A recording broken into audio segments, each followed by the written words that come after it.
There's something peculiar in the air today, though it's not a sensation that one could easily explain to just anyone. I find myself thinking about that subtle dance, the one we old witches do when we cross paths with another of our kind. It's much like the way dogs interact, isn't it? They don't need to speak, yet they know one another. There's no actual scent in the air, but still, we can sense each other. And it's never quite the same as the mere hobbyist witches.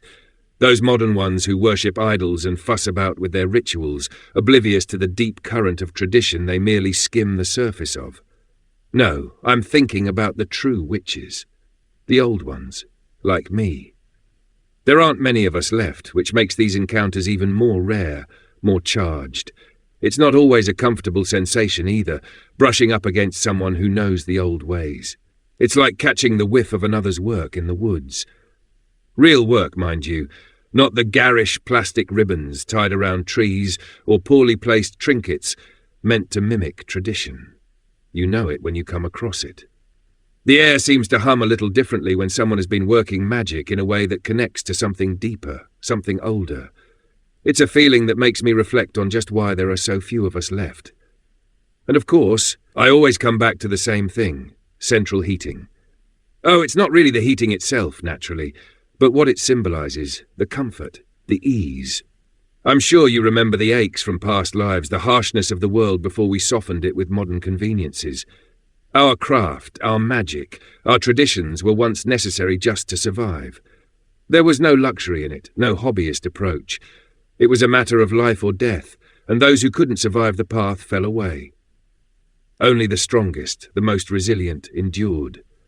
Now, the necessity is gone, and with it, the drive. So few have the will to learn anymore. We've lost so many traditions because of this.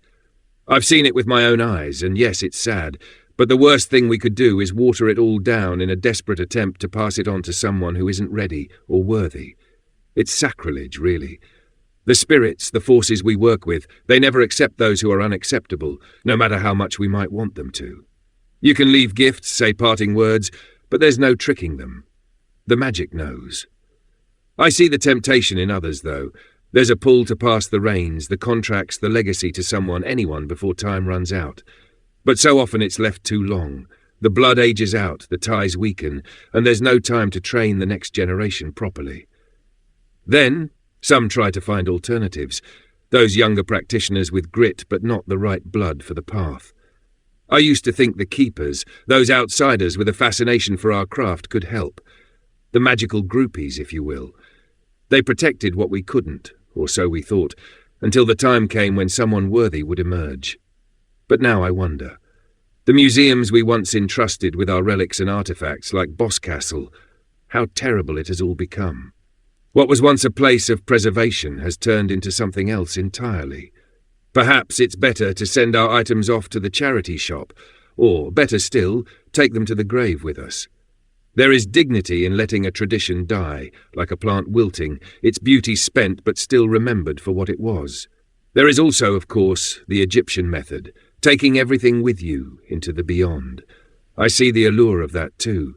But then again, I wonder, does magic ever really die, or does it simply change form, waiting, biding its time until the world is hard enough again for it to be needed? For now, I'll continue on, knowing that the dance between us, those of us who still practice, still live the old ways, is rare and strange. But in that strangeness there is a sense of connection, a knowing. Even if the world around us forgets, we still remember. And that's enough. For now.